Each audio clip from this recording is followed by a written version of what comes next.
podcast Jurnalistak dari Eskul Jurnalistik SMA Negeri 1 Patok Besi resmi dan bisa hadir menemani Sobat Jurnal semua lewat obrolan yang tentunya seru, santai, dan tentunya penuh inspirasi. Betul banget ya Marisa. Nah teman-teman, di episode perdana kali ini kita kedatangan tamu spesial yang pastinya udah gak asing lagi nih di lingkungan SMN 1 Patok Besi. Wah, penasaran banget nih teman-teman ya. Jadi beliau juga merupakan guru seni budaya dari SMA Negeri 1 Patok Besi yang juga aktif di dunia musik loh. Dan beliau juga sudah menciptakan banyak sekali lagu dan juga aktif berorganisasi dan punya banyak pengalaman menarik yang bakal kita bahas hari ini.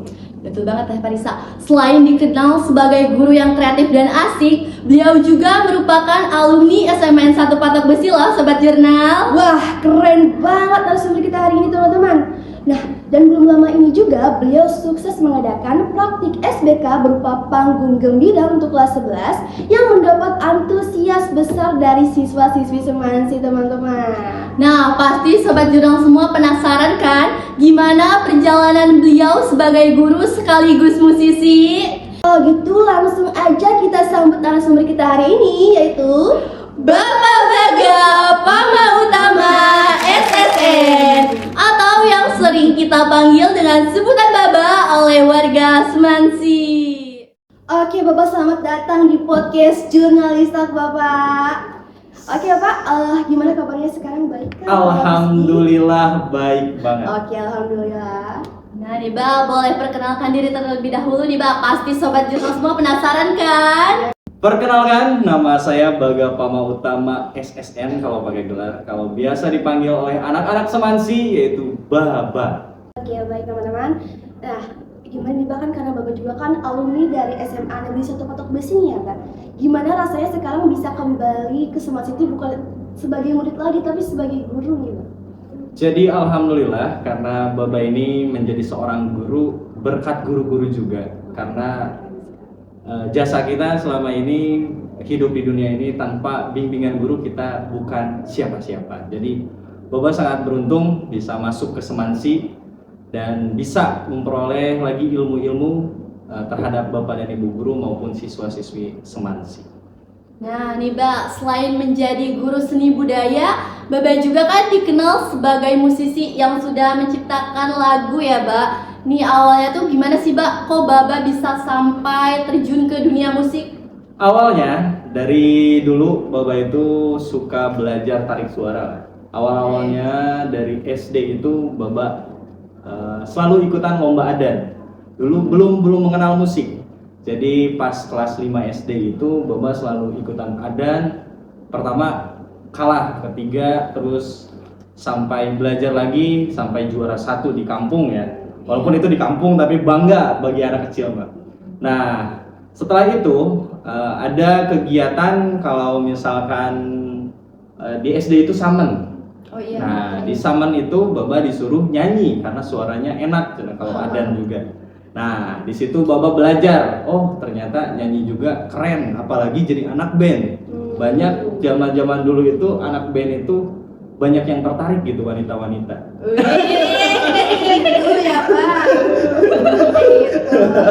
Terus ketika saman itu Bapak menyanyikan lagu kalau nggak salah Budak Jalanan dulu itu. Boleh nyanyiin nggak Pak? Boleh nyanyiin nggak Mas? Yang lagunya Cik Batur mah kuring teh budak jalanan. Nah, pas gitu lah. Nah, terus lihat latihan-latihan ngeband lagu ST12. Nah, di situ Bapak juga tertarik ke musik gara-gara ya Charlie Van Houten. Nah, setelah lulus di SD, Bapak SMP di SMP 2 Patok Besi. Nah, di situ Bapak juga belajar main gitar. Otodidak. Jadi benar-benar kalau dulu mah kan kalau misalkan pengen belajar musik itu rata-rata harus kita nongkrong. Tetapi zaman Baba itu masih buku, nggak ada Google, terus nggak ada HP.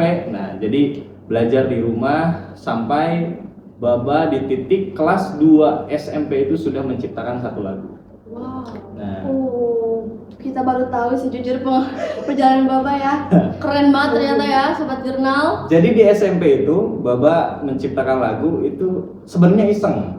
Masih ingat Oktober tanggal 10 2011 Baba itu jam 10 melamun, jadi memikirkan kenapa musisi bisa menciptakan karya, masa Baba enggak gitu. Nah di situ Baba coba-coba lagunya walaupun alay gitu ya, pasti teman-teman SMP atau SMA itu kenal lagunya karena liriknya alay gitu ya.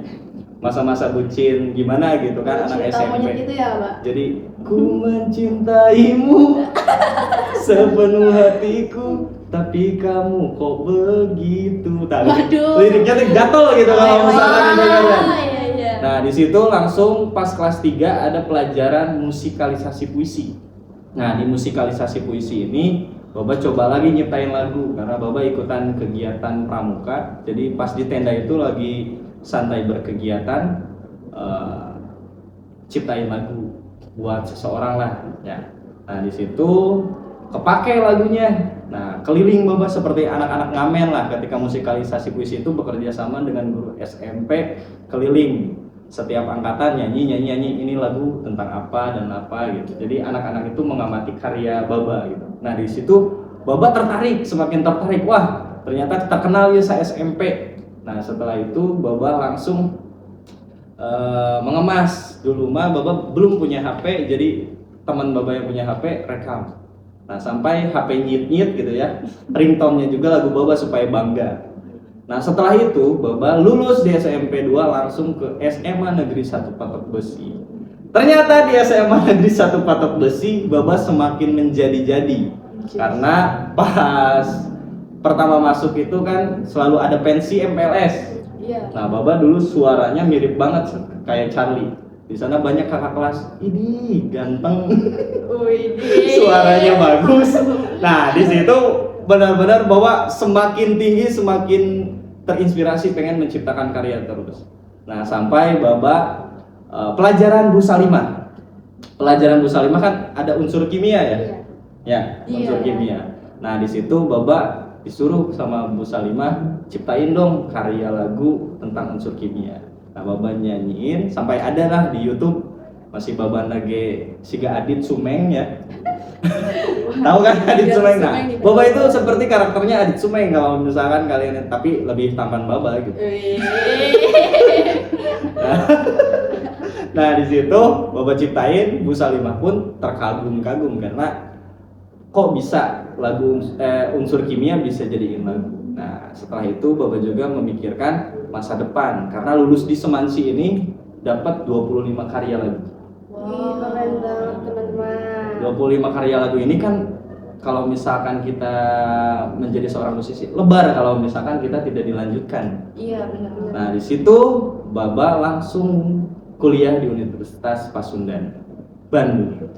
Nah di Bandung Baba semakin banyak karya, hampir sampai sekarang itu karya udah 200 lagu. Ya Pak, kan katanya juga Bapak kan sudah menciptakan banyak sekali lagu ya, sampai waktu kecil juga sudah bisa menciptakan lagu nih. Tapi biasanya Bapak kalau nyiptain lagu itu terinspirasi dari apa nih? Ataukah pengalaman hidup Bapak yang asli atau dari orang lain, cerita orang lain? Nah kalau misalkan pas SMP itu pertama terinspirasi oleh idola Charlie Van Houten. Dulu itu ya Baba sering mendengarkan lah lagu-lagu beliau, dan selalu di dalam kehidupan Baba kan penuh kebucinan kalau misalnya dulu. Nah di situ nyiptain lagu coba-coba sampai Baba juga ketika kuliah. Nah baru pas kuliah itu Baba berpikir ternyata menciptakan karya itu jangan sembarangan. Jadi harus benar-benar tentang perjalanan hidup kita, harus tersampaikan kepada pendengar, terus harus pakai perasaan yang mendalam ketika rekaman. Nah di situ Baba belajar bahwa menciptakan suatu karya itu tidak semena-mena kita harus bisa menciptakan, tapi harus dengan hati yang paling dalam. Seperti teman-teman nih. Nah nih Mbak, kami juga dengar-dengar katanya Baba pernah satu project atau bahkan pernah foto bareng ya Mbak, bareng Sule sama Charlie. Kan mereka tuh sebagai idola Baba ya, mereka juga sebagai musisi yang udah terkenal. Nah gimana sih Mbak perasaan Baba waktu pertama kali ketemu idola Baba? Ya pertama Baba itu ketemu Charlie Van Houten ketika melakukan proyek skripsi. Jadi skripsi semester 7 itu wawancara dan nyari observasi lah tentang materi gaya vokal Melayu Charlie Van Houten.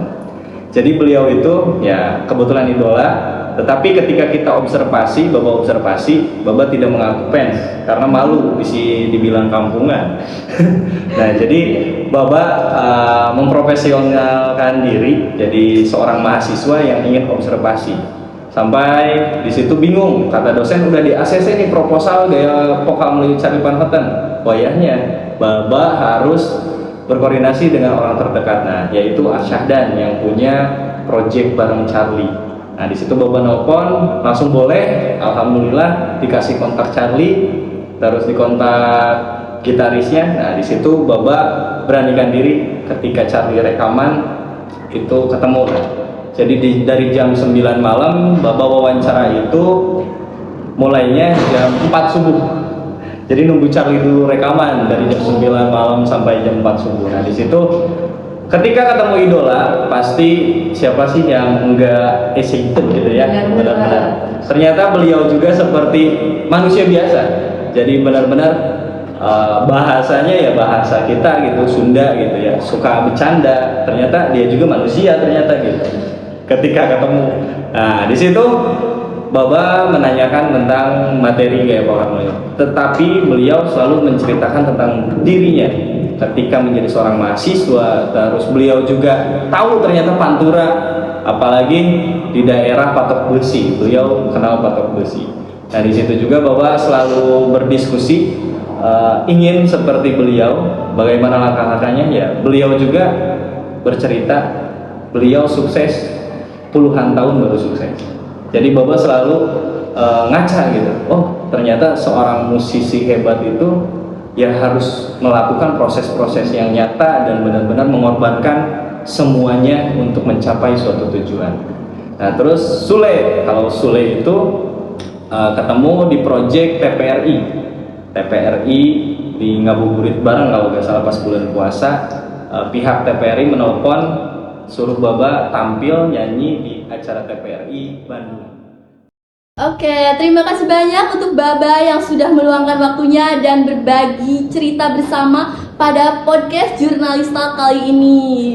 Betul banget, Mbak. Kita mengucapkan terima kasih banyak untuk Baba karena sudah meluangkan waktunya juga ya, Mbak, tentunya yang untuk hadir di podcast perdana Jurnalista kali ini.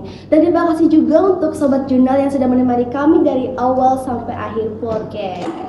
Bersama saya, Farsa Lestari, Dan saya Rania Meilani. Kami pamit undur diri. Sampai jumpa di episode Jurnalista berikutnya.